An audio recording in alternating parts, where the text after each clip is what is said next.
Good morning. This morning I want to help us look at Exodus chapters 3 and chapter 4, continuing on in our Old Testament study of the Israelites, and now we're going to talk about Moses particularly. So one morning, a few weeks ago, I was out for my usual morning walk. And as it would not happen very often, in fact, only once that I know of, I am walking along and the sun is shining. But it's not just shining. It's shining on a particular tree that I walk by every day. And as it is shining, the whole inside of the tree is as if it is aglow. Yet the outer pine needles, because it's a cedar or pine tree, the needles were just as brilliant of a color green as you could imagine. I stopped. I looked. I pondered. It was as if the tree was almost afire with this brilliant light. Believe me, I took notice, as well as I took a photo. And I continued to think about that tree that morning. And I pondered, what is God saying to me? What might that tree mean in my life? Definitely, God knows how to get our attention. And Moses found this out. Let us read Exodus 3 and chapter 4. One day, while Moses was taking care of the sheep and goats of his father-in-law, Jethro, who was a priest in the land of Midian, he led the flock across the desert, and he came to a spot called Sinai, which was a holy mountain. There the angel of the Lord appeared to him as a flame coming from the middle of a bush. Moses saw that the bush was on fire, but it was not burning up. This is strange, he thought. Why isn't the bush burning? I will go closer and I will see. When the Lord saw that Moses was coming closer, he called to him from the middle of the bush and said, "Moses, Moses." And Moses said, "Here I am." God said, "Do not come any closer. Take off your sandals because you are standing on holy ground. I am the God of your ancestors, the God of Abraham, Isaac, and Jacob." So Moses covered his face because he was afraid to look at God. Then the Lord said, "I have seen how cruelly my people are being treated in Egypt. I have heard them cry out to be rescued from their slave drivers. I know all about their sufferings, and so I have come down. I want to come down and rescue them from the Egyptians, and to bring them out of Egypt to a spacious land, one which is rich and fertile, and in which many other tribes now live." Yes, indeed, I have heard the cry of my people, God said, which we talked about last week. And I see how the Egyptians are oppressing them. Now I am sending you to the king of Egypt, so that you can lead my people out of his country. But Moses said to God, "Oh, I am nobody. How can I go to the king and bring the Israelites out of Egypt?" And God answered, "I will be with you. And when you bring the people out of Egypt, you will worship me on this mountain. That will be the proof that I have sent you." But Moses replied, "When I go to the Israelites and say to them, 'The God of your ancestors sent me,' they will ask me, 'Well, what is his name?' So what can I tell them? God said, 'I am who I am,' you must tell them. The one who is called I Am has sent you. Tell the Israelites that I, the Lord, the God of their ancestors, the God of Abraham, Isaac, and Jacob, have sent you to them. This is my name forever. This is what all future generations are to call me. Go and gather the leaders of Israel together and tell them that I, the Lord, the God of their ancestors, the God of Abraham, Isaac, and Jacob, appeared to you. Tell them that I have come to them and have seen what the Egyptians are doing to them. I have decided I will bring them out of Egypt, where they are being treated cruelly, and will take them to a rich and fertile land. My people will listen to what you say to them. Then you must go with the leaders of Israel to the king of Egypt and say to him, the Lord, the God of the Hebrews, has revealed himself to us. Now allow us to travel 3 days into the desert to offer sacrifices to the Lord, our God. I know that the king of Egypt will not let you go unless he is forced to do so. But I will use my power, said God, and I will punish Egypt by doing terrifying things there. After that, he will let you go. I will make the Egyptians respect you so that when my people leave, they will not leave empty-handed. Every Israelite woman will go to her Egyptian neighbors and to any Egyptian woman living in her house and will ask for clothing and for gold and silver and jewelry. The Israelites will put these things on their sons and daughters and carry away the wealth of the Egyptians. Chapter 4. Then Moses answered the Lord, but suppose the Israelites do not believe me and will not listen to what I say. What shall I do if they say that you did not appear to me? So the Lord asked him, what are you holding? A walking stick, Moses answered. The Lord said, throw it on the ground. When Moses threw it on the ground, it turned into a snake and he ran away from it. Then the Lord said to Moses, reach down and pick it up by the tail. So Moses reached down and caught it, and it became a walking stick again. The Lord said, do this to prove to the Israelites that the Lord, the God of their ancestors, the God of Abraham, Isaac, and Jacob, has appeared to you. The Lord spoke to Moses again. Put your hand inside your robe. Moses obeyed, and when he took his hand out, it was diseased, covered with white spots like snow. Then the Lord said, put your hand inside your robe again. He did so, and when he took it out this time, it was healthy, just like the rest of his body. The Lord said, if they will not believe you and be convinced by the first miracle, then this one will convince them. If in spite of these 2 miracles they still do not believe you, and if they refuse to listen to what you say, take some water from the Nile River and pour it on the ground. The water will turn to blood. But Moses said, no, Lord, don't send me. I have never been a good speaker, and I haven't become one since you began to speak to me now. I am a poor speaker, I am slow, and I am hesitant. The Lord said to him, who gives man his mouth? Who makes people deaf or dumb? Who gives people sight or makes them blind? It is I, the Lord. Now go. I will help you speak, and I will tell you what to say.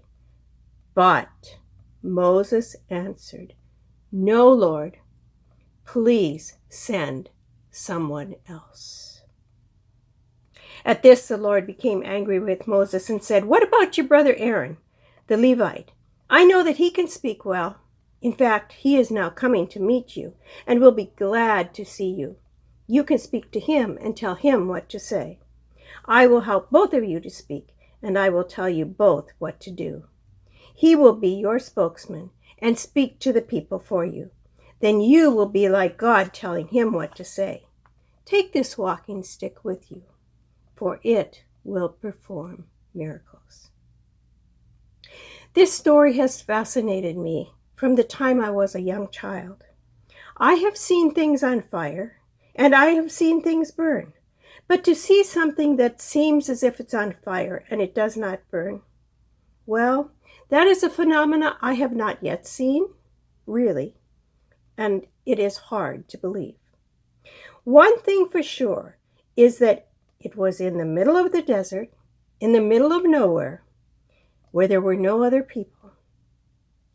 It would definitely get someone's attention, as it did Moses. Imagine, Moses was there watching sheep, when all of a sudden, this lush green bush, there was a fire coming right out of it. But the bush did not seem to smoke. The bush didn't even burn. And then a voice starts talking, and Moses can't see anyone. And we do not really know at this time what his relationship with God was like, as there have been no verses previously that have really described Moses' relationship with God. And then there is a voice from the midst of that fire and bush, and it is saying his name, Moses. What is going on here? My question is this: how come Moses didn't make a run for it? Especially because the bush is not only green and burning, but now it is talking. Oh, I know, you are saying, June, the bush is not talking. What is wrong with you? And I could let my imagination run wild here, but I think we need to get back to reality. God is speaking, and he identifies that by telling Moses that he is standing on holy ground.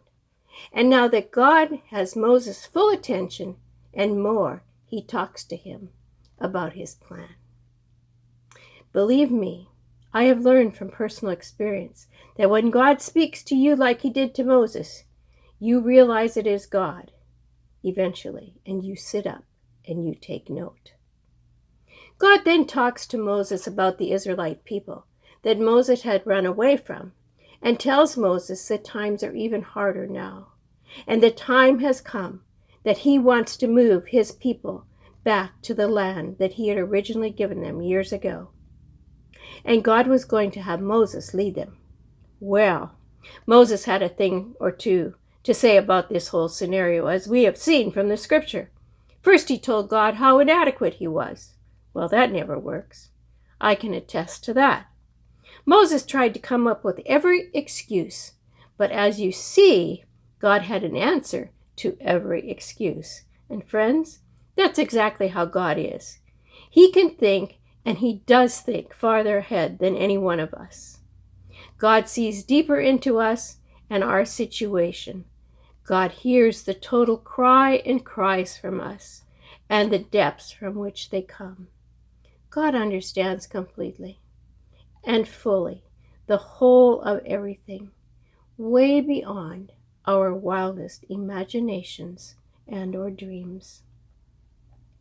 Having said all this, then God goes on to give a short synopsis of what is going on in Egypt. He also gives a synopsis of what is going to happen. Moses will need to go back to the land of Egypt, and there he needs to go and talk to the head of Egypt, and he needs to ask for him to release the Israelite people to move as a whole nation to another land. And God doesn't stop there. He tells Moses that this is not going to happen just like that.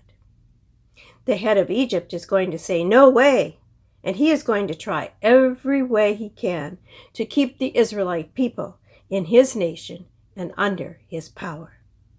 But God assures Moses it will happen, and he, God, will use his power to make it happen, and it will be a victory for the Israelite people as well. Moses, however, puts up one roadblock to God after another. I'm not going. I cannot talk. I cannot. Maybe even I will not. Yet God is persistent, and he confronts every excuse. And finally, in frustration, God says, "Okay, then I will have your brother Aaron be your spokesperson." I want to call Aaron Moses' sidekick. I want to look at verses 10 through 13 a little closer for us today as I believe there's a challenge for every one of us there. Let me read them again. But Moses said, "No, Lord, don't send me. I have never been a good speaker, and I haven't become one since you began to speak to me. I am a poor speaker. I am slow. I am hesitant," which in some translations says stuttering. The Lord said to him, "Who gives man his mouth? Who makes man deaf and or dumb? Who gives man sight or makes him blind? It is I, the Lord. Now go. I will speak for you. I will tell you what to say." But Moses answered, "No, Lord, please send someone else." How many have been the times you and I have felt like these verses? Maybe not even knowing that they were in Scripture, not even knowing that there has been an issue with people and God almost from the beginning of time. What is God calling you and I to do at this time here in this world? Here in this country? Here in this state? Here in this city? Here in our place of work? Here in our home and or our neighborhood? For some of us, the call that we are facing is really tough. For others, it may just be a matter of going through the motions of living each and every day.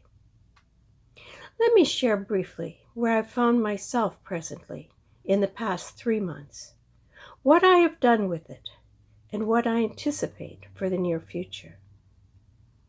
First of all, I have been frustrated, as I want to be out caring for my church people personally, praying with you, celebrating with you, grieving with you, hugging and holding you as you are facing crisis situations. Yet I am bound by the current state of a very contagious virus, age, and fragile health condition of someone who is close to me. Secondly, I was extremely ill for about 5 weeks at the beginning of this. Something that started with an eye issue that found me making 5 different trips to medical places, and still no real diagnosis was given. Yet finally, with all the pills that were prescribed and all the eye medications that were given to me to use, my eyes are healed. They tire easily sometimes, but that is not a problem.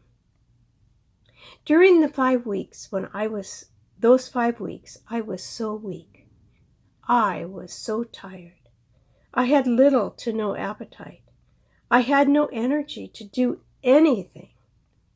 I pushed myself to live and breathe. I continued to try to minister by phone, because it was also then that the quarantine was put in place. I embraced the moment that I had, and I lived it to my best. Thirdly, I am finding myself still ministering, even to people I haven't even met or knew before. People who are now in a new crisis during this time. Yes, it can be done with social distancing. It can be done through writing notes. It can be done via social media. It can be done when one is out getting groceries. For some of you, you are asking or have asked God, I came to this country looking for a new opportunity, with hope for myself and my family. Now look, this virus, this racial issue. God, why did you do this? Why did you let me come here? My friend, my friends, God is still looking for Moses' people. He needs you and I to be faithful to Him, and for Him where we are at this moment. For some of you, I know that you are in a very, very rough space right now because you are facing the coronavirus personally in your workplace. But God has placed you there, and God has placed me to walk beside you. Each one of us needs to be faithful where we are at this precise moment. God is asking you and me, will you be faithful and do the work I have called you to do, where I have called you to do it, and let me take charge of the rest? And what might my response, what might your response be? Will it be, here I am, send me? Or will it be, here I am, please send someone else? God is calling. God has called. God is present around each one of us, revealing himself. Maybe not like he did to Moses. Maybe not like he did to me that one morning a few weeks ago on my walk.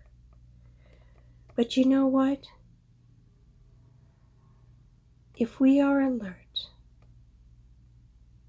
he will show up. He will manifest himself to us. He will encourage and give us strength and hope and the ability to do what he is calling each one of us to do as individuals. Amen. God, thank you for the example that we have of Moses.